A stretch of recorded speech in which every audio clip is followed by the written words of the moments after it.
बिस्मिल्लाहिर्रहमानिर्रहीम।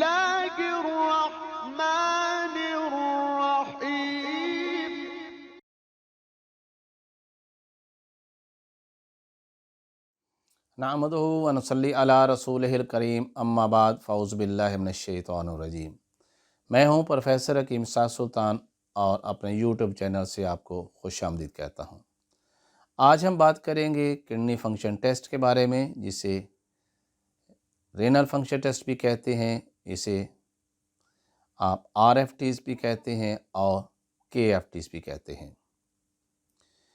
गुर्दों का काम बुनियादी तौर पर हमारे जिस्म से वेस्ट मटेरियल को खारिज करना होता है, और अगर हमारे गुर्दे सही तौर पे काम ना कर रहे हों तो ये वेस्ट मटेरियल हमारे जिस्म में जमा होना शुरू हो जाता है।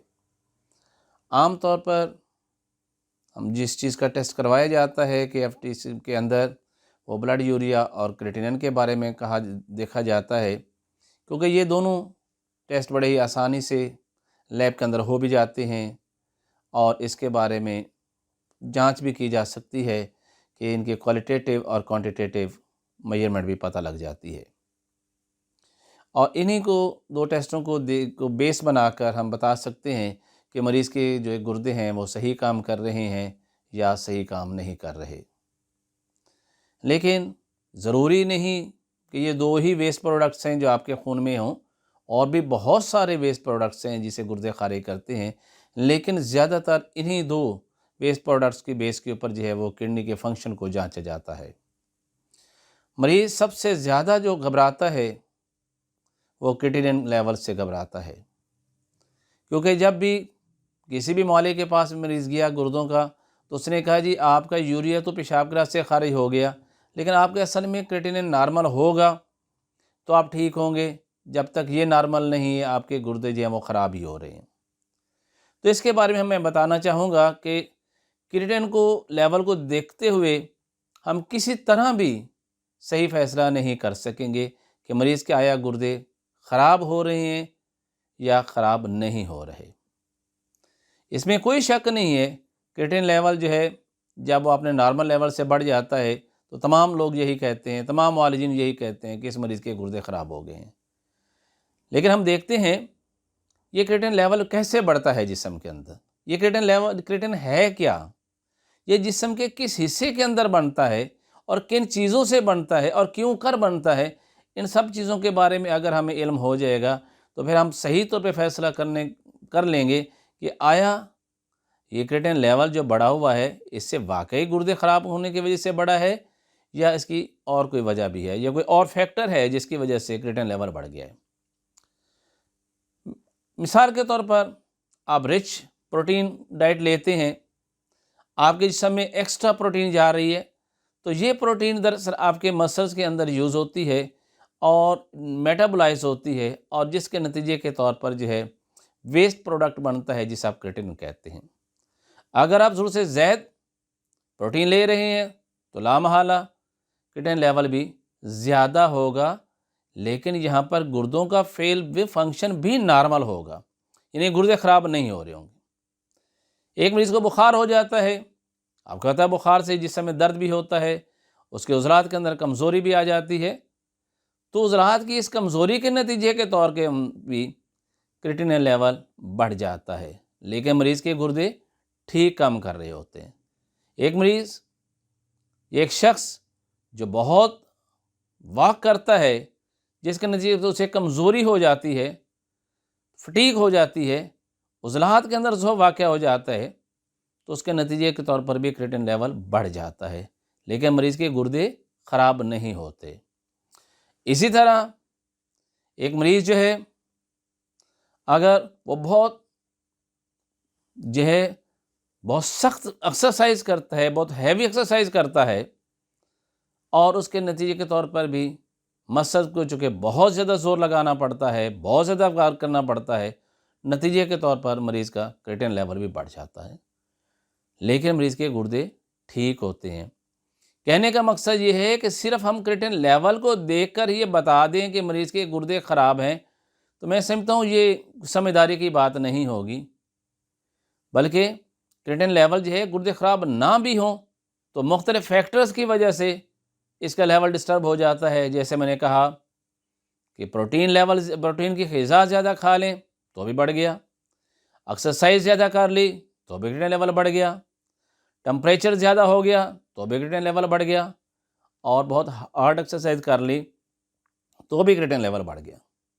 दूसरी चीज़ है ब्लड यूरिया। तो ब्लड यूरिया दरअसल हम जो भी ग़िज़ा खाते हैं वो हमारे जिगर में मेटाबोलाइज होती है, और इसके रिजल्ट के तौर पर वेस्ट प्रोडक्ट जो पैदा होता है उसे हम यूरिया कहते हैं। ये यूरिया जो है गुर्दों को रास्ते खारिज होना चाहिए।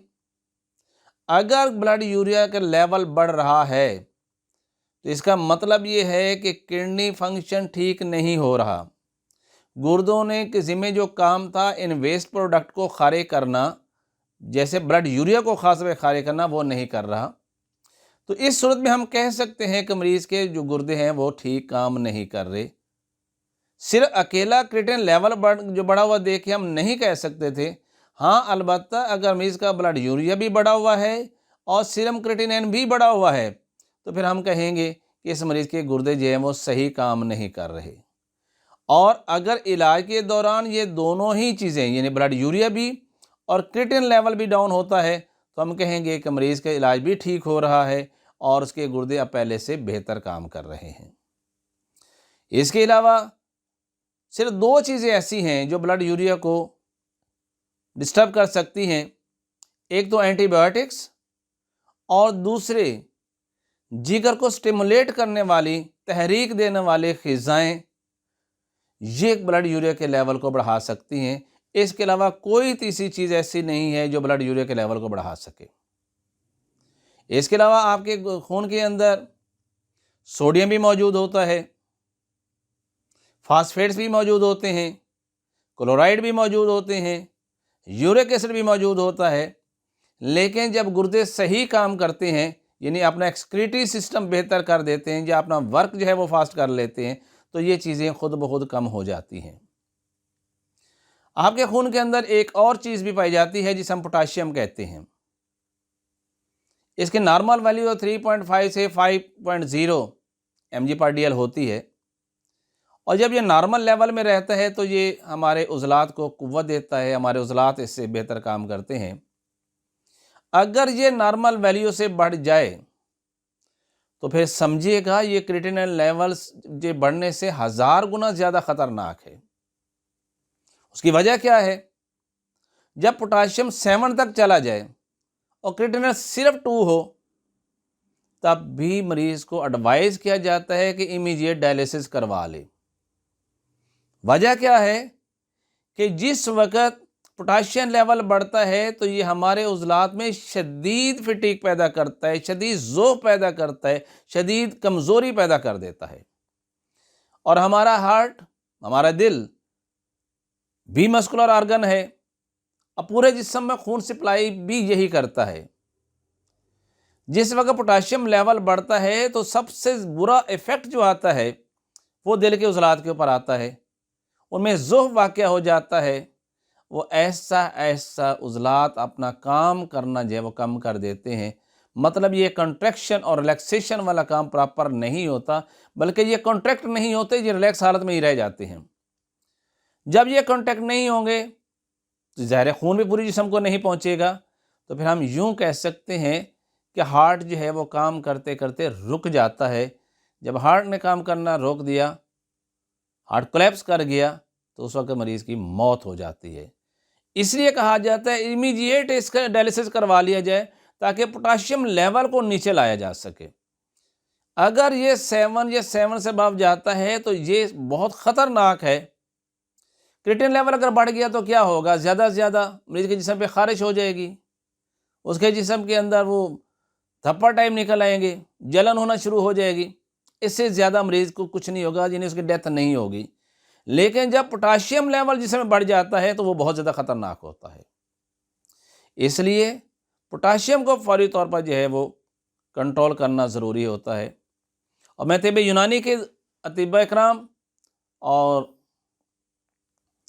नज़र मफरद आज़ा के जो अतिब्बा इकराम हैं उनकी खिदमत में ये अर्ज़ कर दूँ कि पोटाशियम लेवल का बढ़ना दरअसल बलगम की ज़्यादती, या असाबी तहरीक में हुआ करता है।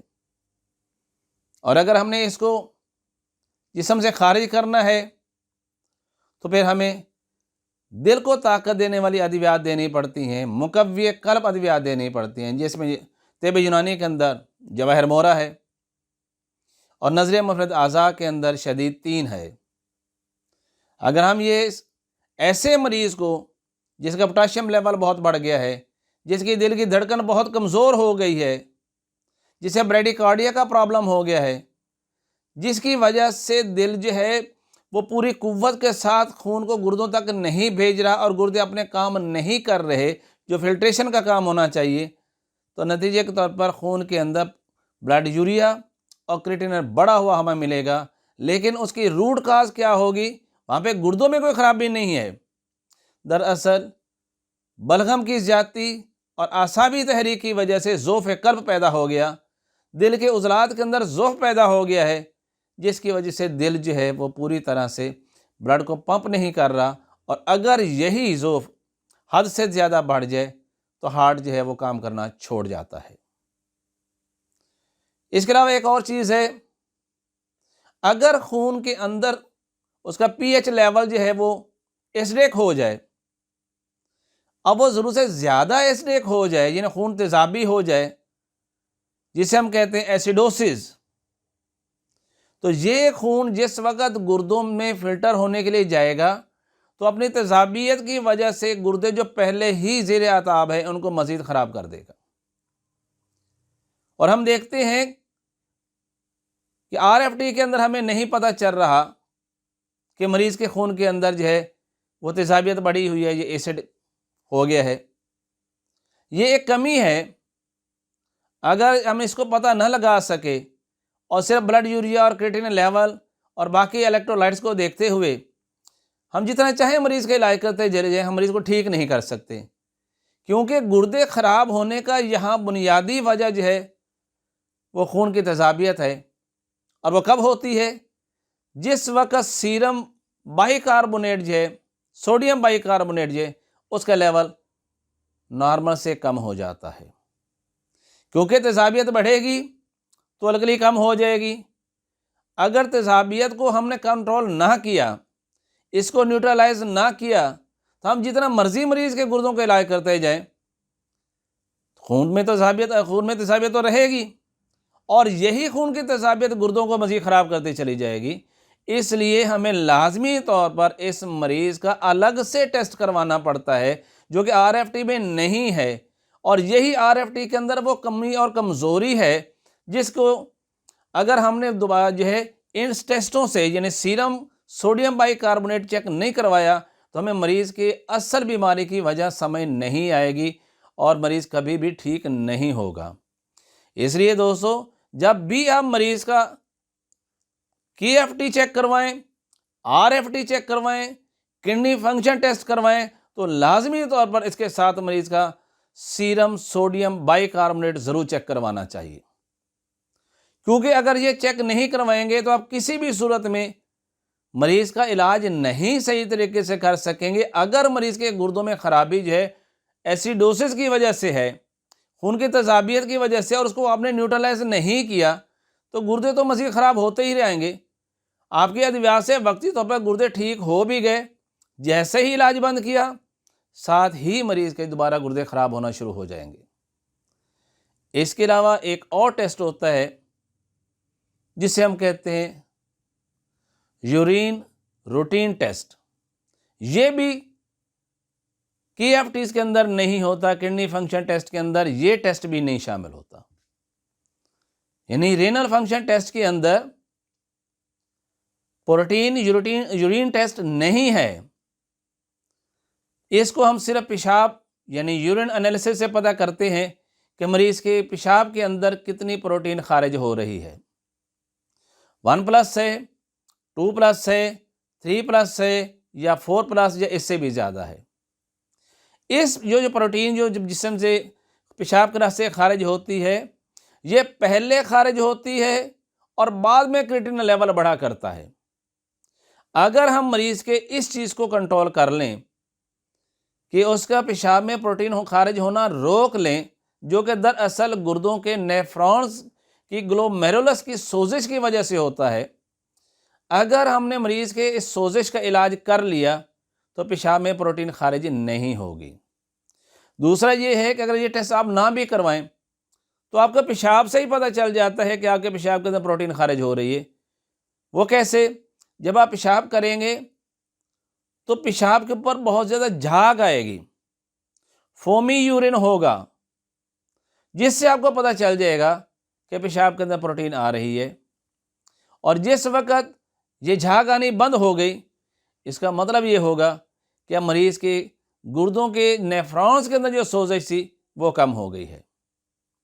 और जब प्रोटीन आनी कम हो गई तो लाजमी तौर पर गुर्दे के जो फंक्शन हैं वो बेहतर हो जाएंगे, क्योंकि गुर्दे जो हैं उसकी सोजिश ठीक हुई है तो उसके नेफ्रॉन जो हैं वो भी ठीक हो गए हैं। और अब उन्होंने अपना फिल्टरेशन का जो फंक्शन था वो नॉर्मल करना शुरू कर दिया, जिसके नतीजे के तौर पर मरीज़ के ब्लड यूरिया भी नॉर्मल हो जाएगा, क्रिएटिनिन भी नॉर्मल हो जाएगा। तो गुर्दों के अंदर ये जो सोजिश पैदा होती है, ग्लोमेरुलस नेफ्राइटिस जिसे हम कहते हैं, तिब्बे यूनानी के मुताबिक ये सफरा की ज़्यादती की वजह से और नज़र मुफरद आज़ा के मुताबिक ये खुदी उज़राती तहरीक की वजह से होता है। अब यहाँ पर हमने सोजिश उतारने करने वाले जब अद्वियात देंगे, मुखरज सफरा अद्वियात देंगे, तो नतीजे के तौर पर गुर्दे की सोजिश ठीक हो जाएगी, पेशाब में प्रोटीन आना बंद हो जाएगी। जबकि इसके अलावा आप देखेंगे कि एलोपैथी के अंदर प्रोटीन यूरिया का कोई इलाज ही नहीं होता। अगर हम चाहते हैं कि मरीज़ के गुर्दे ठीक हो जाएं तो हमने सिर्फ RFTs को नहीं देखना दोस्तों, इसमें याद रखना कि इसके साथ सीरम सोडियम बाइकार्बोनेट और प्रोटीन यूरिन टेस्ट जो है वो कंपलसरी होता है। अगर आप ये दो टेस्ट नहीं करवाएंगे, सिर्फ RFTs चेक करवाएंगे, तो उस सूरत के अंदर आप देख लीजिएगा कि मरीज़ कभी भी ठीक नहीं होगा और ना ही आप उसकी सही अंदाज़ा लगा सकेंगे कि मरीज़ को बीमारी क्या है। आया ये बलगम की ज़्यादती से थी, यानी पोटाशियम की ज़्यादती से थी? क्या ये एसिडोसिस की वजह से थी, यानी खून में तेज़ाबियत ज़्यादा होने की वजह से, उज़लाती तहरीक की वजह से, सौदा की ज़्यादती की वजह से थी, या पेशाब में प्रोटीन खारिज होने की वजह से, वर्म कुलिया की वजह से, गुद्दी उज़लाती तहरीक की वजह से थी? जब तक हम इसकी असर रूट काज को नहीं देखेंगे, हम तिब के मुताबिक तो इसी चीज़ों के ऊपर चलते हैं कि आसर के सफरा की ज़्यादती से मर्ज़ है, सौदा की ज़्यादती से ये मर्ज़ है, बलगम की ज़्यादती से मर्ज़ है, नज़र मुफरद आज़ा की रोशनी में आसाब में सोजिश है, उज़लात में सोजिश है या गुदद में सोजिश है। इसकी रूट काज क्या है? अगर हम इसकी रूट काज को समझ जाते हैं तो फिर ऐसे मरीज़ों का 100% इलाज किया जा सकता है। शर्त यह है, अगर हाई ब्लड प्रेशर का मरीज़ अपने ब्लड प्रेशर को कंट्रोल रखे और शुगर का मरीज़ अपने शुगर लेवल को मेंटेन रखे, तो फिर इलाज से ये गुर्दे ठीक हो जाते हैं। क्योंकि दौर हाजिर के अंदर मैंने देखा है गुर्दों को ख़राब करने वाले सबसे दो बड़ी बीमारियां हाई ब्लड प्रेशर और शुगर है। आप इसको कंट्रोल रखिएगा, इंशाल्लाह मरीज़ के गुर्दे भी ठीक हो जाएंगे। आज की वीडियो आप दोस्तों के सामने लाने का मकसद ये है, जहाँ पर अतिबा कराम को इसके बारे में एक अच्छा नॉलेज मिलेगा, वहाँ वो लोग जो गुर्दों के मरीज़ हैं उनको अपनी बीमारी के बारे में पता होगा, तो फिर वह अपनी बीमारी को अच्छे अंदाज के अंदर जब मैनेज भी करवा सकेंगे। उन्हें पता होगा कि मुझे क्या, किस वजह से ये मेरे गुर्दे ख़राब हुए हैं और मैं क्या चीज़ नहीं खाऊंगा। तो ज़रूरी है दोस्तों, जब आप RFTs वगैरह, मैं फिर अर्ज़ कर दूं, जब टेस्ट करवाते हैं, किडनी फंक्शन टेस्ट करवाते हैं, तो उसके साथ लाजमी तौर पर आप serum sodium bicarbonate, protein urine test ज़रूर करवाइएगा। इंशाल्लाह आपको इससे बहुत अच्छी मालूमात मिलेंगी, असर रूट काज की तरफ आपको पता चलेगा कि आपने इसका इलाज कैसे करना है। अगर आपको मेरी ये वीडियो पसंद आए तो इसे सब्सक्राइब कीजिएगा और अपने दोस्तों को फॉरवर्ड भी कीजिएगा। प्रोफेसर हकीम इसहाक सुल्तान, लाहौर, पाकिस्तान।